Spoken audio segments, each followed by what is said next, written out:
Sex education.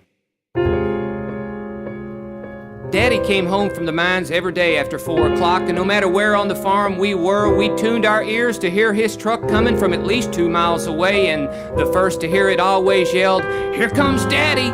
And no matter what we were doing, we'd run to hide, and I knew the first thing Daddy would yell when he set foot on the ground out of the truck was, "Bone, come here!" And the questions would start about what work we'd done today, and if one thing hadn't been done, or even done but not done right, then I'd get my daily dose of beating. And it took me years and years to heal those bleeding wounds, but that's not all I remember, cause there were a handful of mornings before Daddy went to the mines when he'd come up to our attic room, and I still hear the steps creaking with his big footsteps walking up them, and he'd put his hand on our heads on those rare mornings, and Daddy said, "Boys, it's time to get up."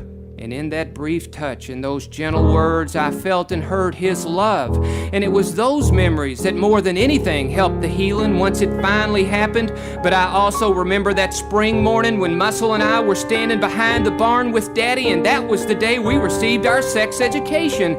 When we all three looked across the pond where the bull had mounted the cow, and Daddy said, "See that?" And Muscle and I looked at each other and together said, "Yeah."